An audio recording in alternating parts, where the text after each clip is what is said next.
coming tonight. We begin by acknowledging that we are on Gumbaynggirr country and we pay respect to elders past, present and emerging. And we remember that this always was and always will be Aboriginal land.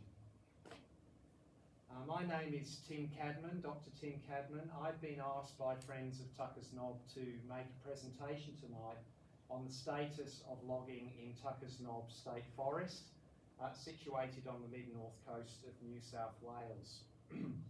I have a bit of a cough tonight, so if I hack and hawk every now and then, forgive me. Okay, so I'm just starting with a situational map. The area that we're really most concerned about at the moment is the area circled in red at the top of this map. These are compartments 8 through to 18 in Tuckers Nob State Forest. You can see here 4 state forests. Tuckers Nob, which is in yellow, Pine Creek, which is in grey, Tarkeith, which is in blue, and Newry, which is in purple. These are the 4 main state forests that surround the township of Bellingen and are at the very centre of the proposed Great Koala National Park, a government process to declare some of these areas within a national park, supposedly to protect koalas. But as we'll see tonight, the situation for koalas is far from safe with or without the GKNP. The areas that you can see in orange are the surrounding national parks, and the areas that you can see outlined in white are all the plantations that are located within the state forests around Bellingen and within Tuckers Nob. Everything that you see in white on this map has been excluded from the koala park. So even if there were no koalas in those plantation areas, you would still be alarmed by the number of holes and problems that any koalas not in the plantations would have moving around this, the very epicentre of the proposed park, which stretches from Grafton down to Kempsey. We are here in Bellingen Town and Bellingen Shire at the epicentre of the Great Koala National Park. And without the plantations and without these areas being protected, the park will not work. And what is even more alarming, and as I'll show you in the presentation tonight, these plantations, particularly in Tuckers Nob, which has been historically overlooked, are full of koalas. In fact, the plantations have more koalas in them than the native forests, because the native forests have been picked at and picked at and picked at over the years, whereas the plantations have just been sitting there waiting to be clear felled, which is exactly what is happening to them now.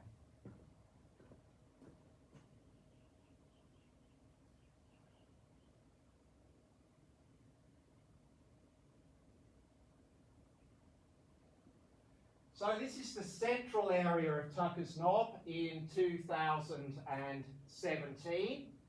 You can see from the canopy of the trees, some areas are quite dark green, obviously very small canopy, and then in between you can see riparian areas or streamside reserves in here, or areas that have been excluded from the plantation areas. And basically you are looking at a mosaic of young, medium-aged and mature forests. Absolutely perfect habitat for koalas. Koalas like a mix of forests. They like young for eating, they like medium for sheltering and as part of their territory and sleeping in, and they like old for running away and hiding in if a bushfire comes. They run up the tree and hide at the very top and hide from the fire below, which gets the younger trees but not the old trees. So every age class of tree for a koala has a function in the landscape. What the koalas don't like is disturbance.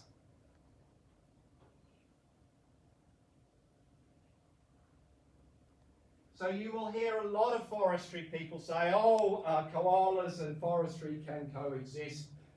You should read all our academic papers. Well, I'm an academic too, and I've read those papers.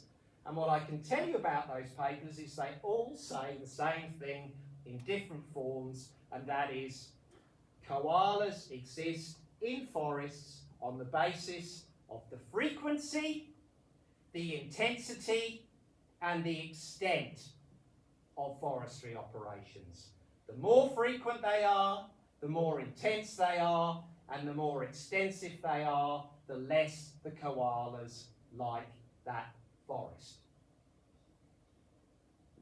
And what we are seeing here in this image is the destruction of Tuckers Nob and the koala habitat in Tuckers Nob at a landscape level. In the same way that the koalas move across the landscape, forestry is now moving across the landscape and is systematically destroying koala habitat across Tuckers Nob and sadly across all the plantations, the hardwood plantations in the mid-north coast, which have all been excluded from the koala park. What you're looking at here at the top right is compartment 9, which was clear felled between 2019 and 2020. And then to the west here, you are looking at compartments 22 through to 28, excluding 26 and 27, which were clear felled between 2022 and 2023, basically in high COVID, when no one was looking and the Glenifer Road was shut for maintenance.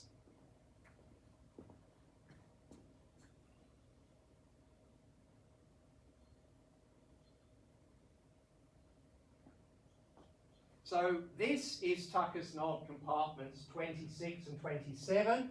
This is the last area that has been attacked. We have some residents from there tonight, and my condolences. I am very sorry that you've had to go through what you've gone through and how traumatic it has been, not just for the koalas, but for the local community. So what we have been trying to do since compartment 9 is basically identify, map, and protect original forest within inside the plantation areas. In other words, patches of forest that have existed in this landscape since before European colonisation and have continued to exist even in the managed landscape, first of all of the agricultural clearances between the 1880s and the 1930s, and then in the massive afforestation that happened from the late 50s and 60s onwards as the mid-north coast developed a plantation estate for a pulp mill that never happened, and essentially those plantations from the 60s, 70s and 80s have been sitting there providing superb quality habitat for koalas on highly productive soils because they're plantations, they were on agricultural land, full of phosphorus and a major attractant to the koalas who need phosphorus, and the better the soil, the greater the likelihood of koalas, the more moisture, the greater the likelihood of koalas, the smaller the territory and consequently the denser the population. So we have been identifying all those patches of original forest across Tuckers Nob, We did so in 9 and we did in 22 through to 28, but we really went for it in 26 and 27 here. And we also mapped original trees across the landscape. So what you can see here are trees that we have identified, we photographed, we've recorded their size, we know they're original trees, they're large, some of them are rainforests, some of them are unique species to the valley, like the ringwood or the aniseed myrtle. Some of them have circumferences of up to 7 metres. Most of them are between 2.5 and 3.5 metres. These are all original trees. Unfortunately, forestry has gone in and logged this area as well. And the little dots in red that you can see so far are the original trees that forestry has cut. It's particularly dense down here at the southwestern end of Tuckers Nob. This is an area that is currently being logged right now, and as we've got closer and closer to the park decision, forestry has got more and more brutal with what it's doing.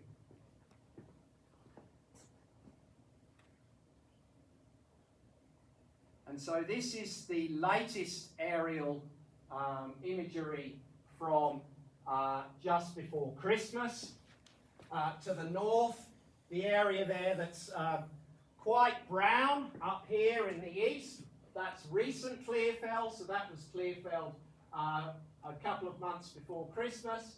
And as you go across westwards, the plantation was logged about a year or so ago. So you have some green growth in there. But the top of that plantation area has been clear felled. All the trees have gone, except for the areas that we have managed to map and force forestry out of. The one I'm particularly proud of is that little one there, up there. In the middle. In the middle. But basically, what you are looking at in the rest of the plantation is what is called thinning. And thinning is a stage of plantation management prior to clear fell. So don't think that it's over for 26 and 27. In another 10 years, the rest of 26 and 27 will look like that northeastern corner on Glenifer Road. Completely bare, and the koalas that have survived will go. We have seen 4 displaced koalas from compartments 26 and 27. We have physically seen them leaving during forestry operations. The last one we saw actually flagged down, literally flagged down. The driver stood in the road and waved, and when the car stopped and the driver opened the door, the koala climbed in and collapsed in the stairway, the footwell, and they took it to hospital and it was destroyed because it was so badly injured.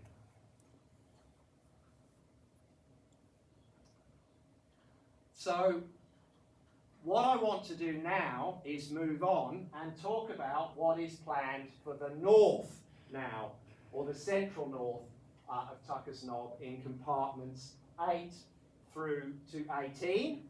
Can I ask a question? Yes. Where is the RSPCA? So the RSPCA does not have responsibility for native wildlife. The RSPCA is not an agency that deals with native wildlife. The National Parks and Wildlife Service and the Environmental Protection Agency. The RSPCA deals with domestic animals, not with wild animals. Didn't they go into Kangaroo Island where they were felling forest with koalas in the trees? Yes, that's a different location. Those are translocated, not wild koalas, and there that was more of a species management issue. We also have to understand in Australia there are 2 types of koala. There are the wild natural populations and there are the introduced translocated populations that have been moved back into areas after historical extirpation. and in many cases those koalas have thrived because of the food source in those regions. But they are two very distinct populations. So not only do we have a northern population here in New South Wales and Queensland, and a southern population in southern New South Wales and Victoria, we also have these translocated populations as well.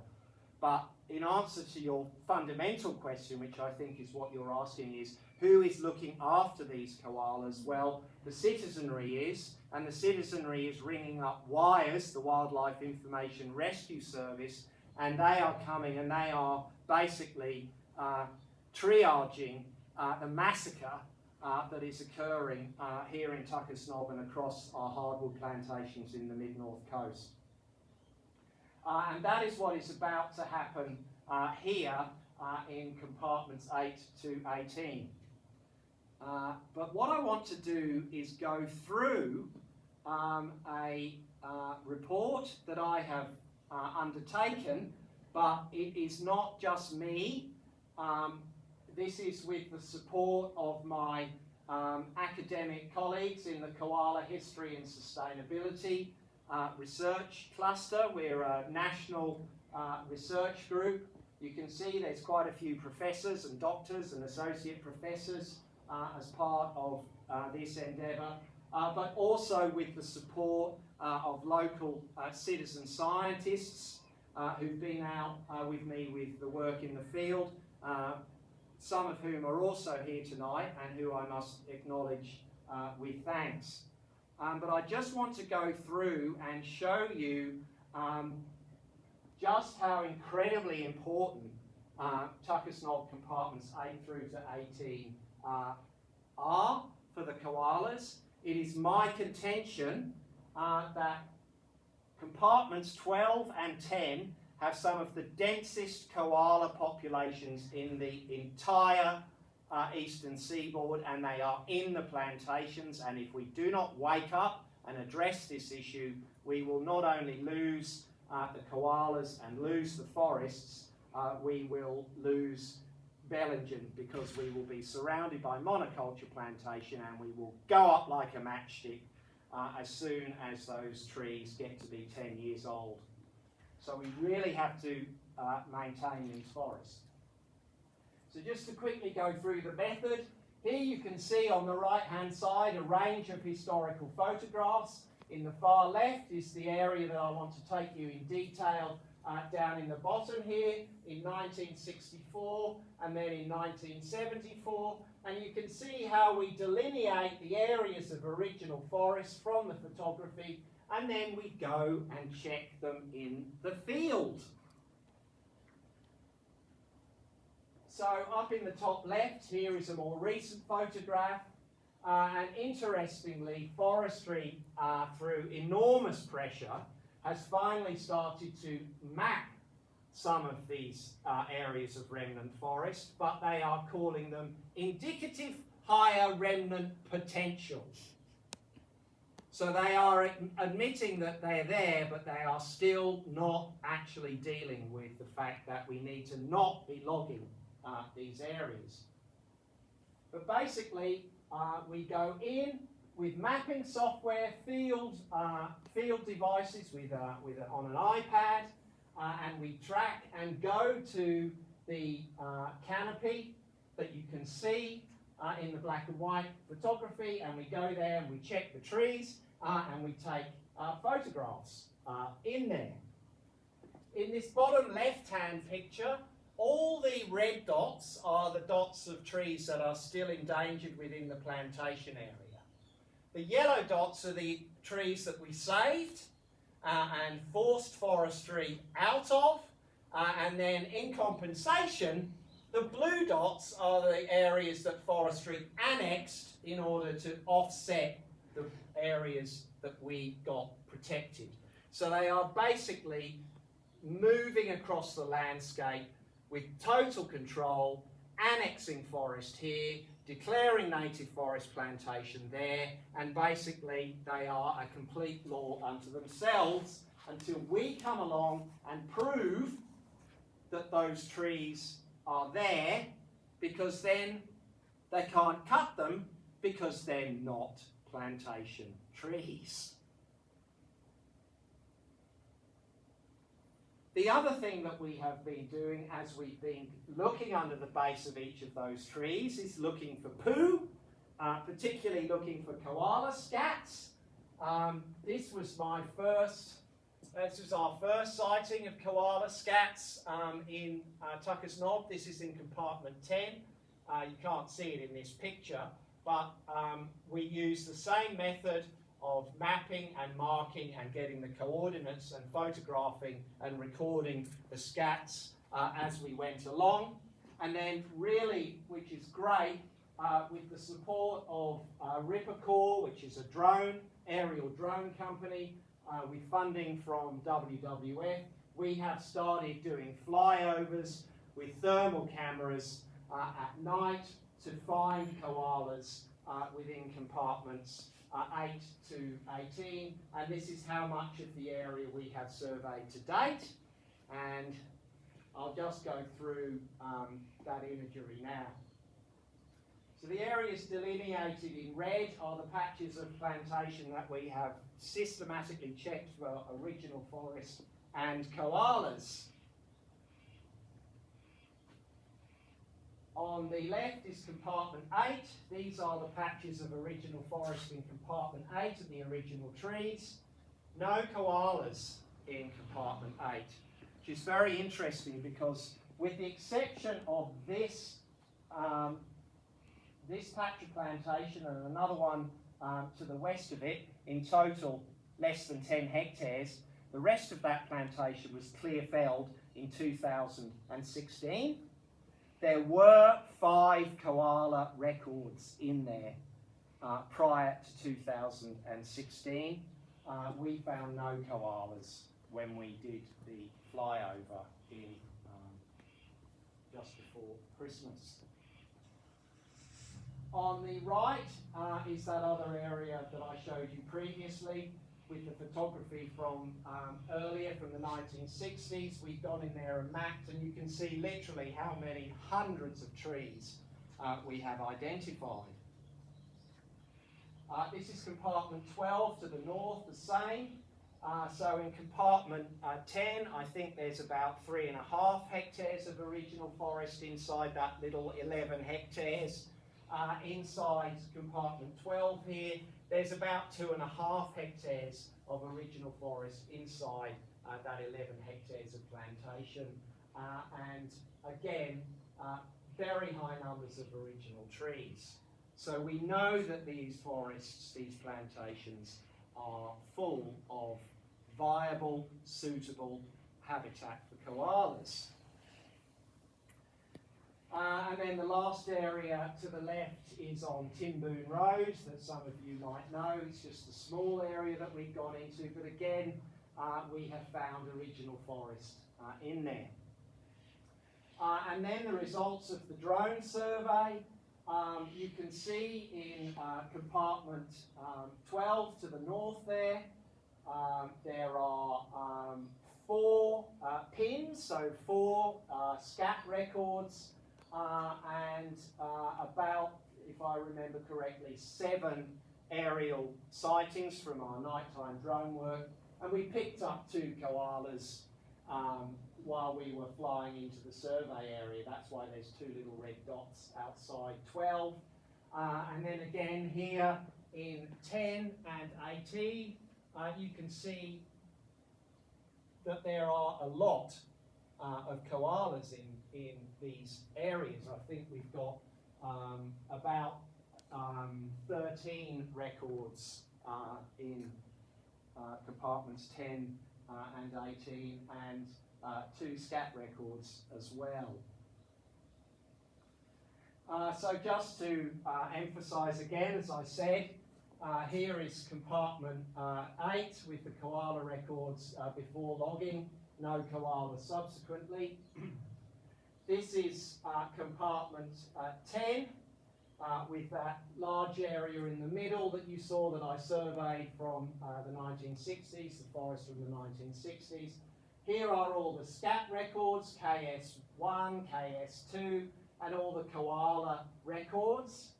I would particularly draw your attention to K8 down in the bottom there. I think this is the first time that we actually managed to capture on camera evidence that koalas eat forest oak. And we have found scats under rainforest trees as well. And myself and my colleagues are hypothesizing that as climate change is coming, koalas are adapting and they are particularly retreating into the moister rainforest areas, which is why cutting those rainforest trees inside the plantations and sending them up to Broadwater and having them burnt as waste is criminal on more than one level. And again, looking at compartment, that little subunit that I keep talking about, this is my favourite area in Tuckers Nob. This is some of the most beautiful forest I've seen anywhere. There's old growth in there, it's just stunning. And then 12, which is the jewel in the crown of Tuckers Nob. This 11 hectares has all these koala records, 2, 4, 6, 8, 10, 12 records inside an area that's, you know, about 10, less than 15 hectares. Incredibly dense populations for koalas, really dense.